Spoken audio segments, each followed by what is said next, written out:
علیہ وآلہ وسلم کی تشریف آوری میں چشمے برآں تھے۔ روزانہ شہر سے نکل کر انتظار کر کے ناکام لوٹ جاتے۔ ایک دن حسب معمول انتظار کر کے واپس ہوئے تھے کہ ایک یہودی نے اطلاع دی، اہل عرب جس کا انتظار کرتے تھے وہ آ گیا۔ یہ سنتے ہی سارا شہر تکبیروں کی آواز سے گونج اٹھا۔ مدینہ سے باہر قباء میں چند انصاری خاندان آ کر آباد تھے۔ حوالی مدینہ پہنچ کر آپ صلی اللہ علیہ وآلہ وسلم نے پہلی منزل قباء میں کی اور کلثوم بن حدم کو شرف میزبانی حاصل ہوا۔ قباء میں آپ صلی اللہ علیہ وآلہ وسلم کے آنے کی خبر سن کر جوک در جوک انصاری اسلام کے لیے حاضر ہونے لگے۔ یہاں آپ صلی اللہ علیہ وآلہ وسلم نے 14 دن قیام فرمایا اور ایک چھوٹی سی مسجد تعمیر فرمائی۔ یہ اسلام میں سب سے پہلی مسجد تھی۔ تعمیر مسجد کے بعد مدینہ روانہ ہوئے۔ راستہ میں بنی سالم کے محلہ میں پہلی نماز جمعہ ادا فرمائی۔ سارا مدینہ استقبال کے لیے ٹوٹ پڑا تھا۔ قباء سے مدینہ تک 2 رویہ انصاریوں کی صفیں تھیں۔ ہر قبیلہ سامنے آ کر عرض کرتا، حضور یہ جان ہے، یہ مال ہے، یہ دولت ہے۔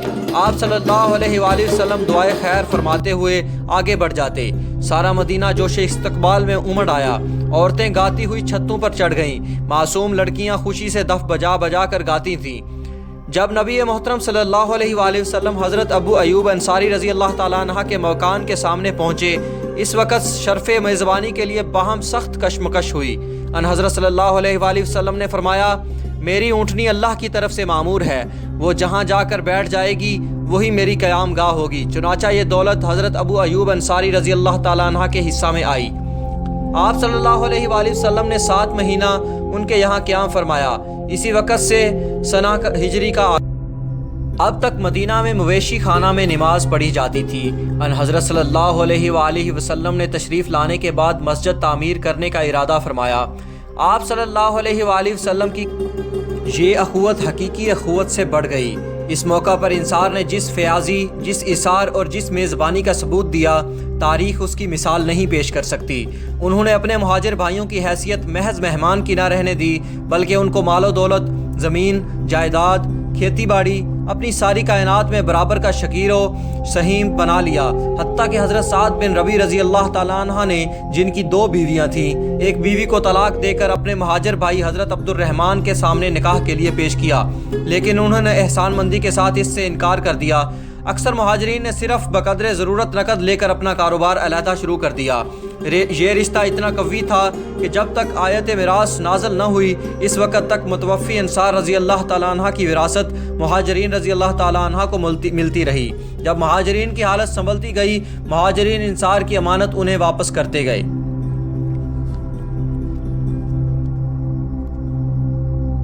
حالت میں وطن چھوڑا تھا کہ کوئی شے مکہ سے نہ لا سکے تھے، اس لیے ان حضرت صلی اللہ علیہ وآلہ وسلم نے انہیں سہارا قائم کرنے اور ان کی اجنبیت دور کرنے کے لیے ان میں اور انصار میں رشتہ اخوت قائم کر دیا، یعنی ایک مہاجر کو ایک انصاری کا بھائی بنا دیا۔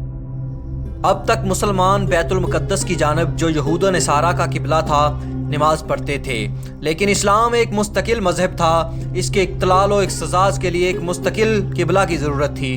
اسلام ملت ابراہیمی کی تجدید کے لیے آیا تھا، اس لیے اس کا قبلہ خانہ ابراہیم علیہ السلام ہی ہو سکتا تھا۔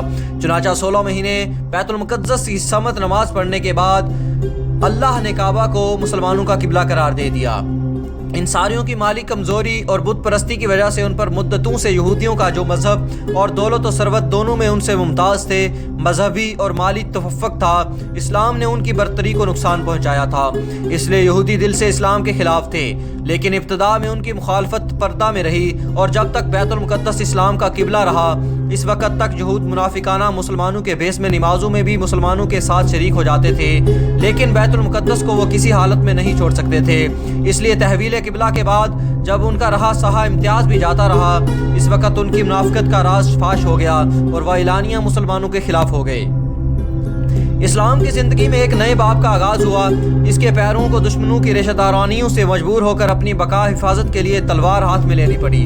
اس دور پر بعض کتابین یہ اعتراض کرتے ہیں کہ اسلام جب تک مکہ میں قسم پسری کی حالت میں رہا، اس وقت تک وہ ہر قسم کے ستم سہتا رہا۔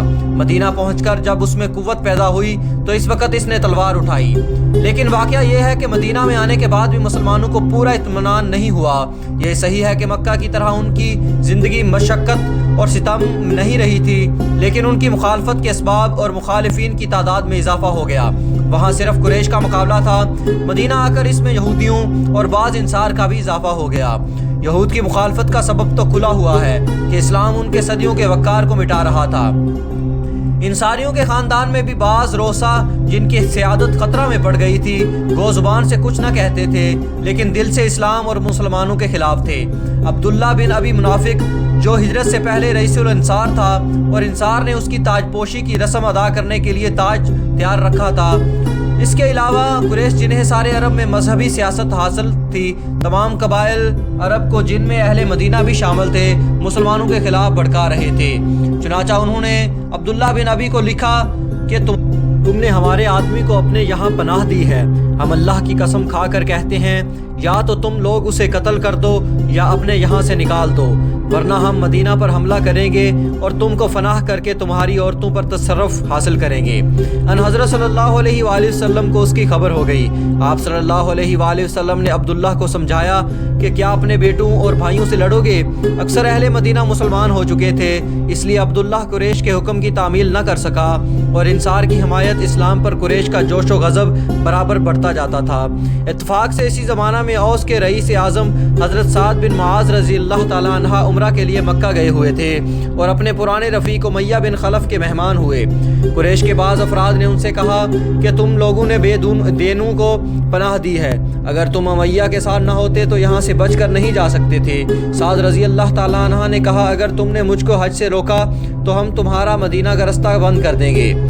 قریش نے نہ صرف مدینہ پر حملہ کی دھمکی دی بلکہ حملہ کی تیاریاں شروع کر دیں اور یہ خطرہ اس قدر بڑھ گیا کہ صحابہ راتوں کو ہتھیار لگا کر سوتے تھے۔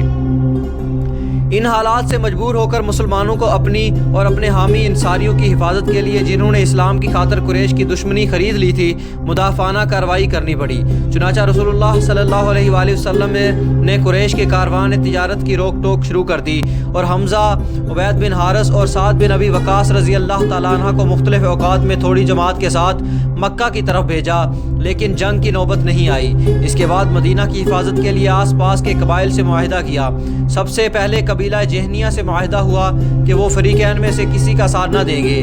اس کے بعد قبیلہ مزنیہ سے معاہدہ کیا کہ اگر کوئی قوت ان پر حملہ آور ہوگی تو مسلمان ان کی مدد کریں گے اور جب مسلمانوں کو مدد کی ضرورت ہوگی تو وہ مدد کے لیے آئیں گے۔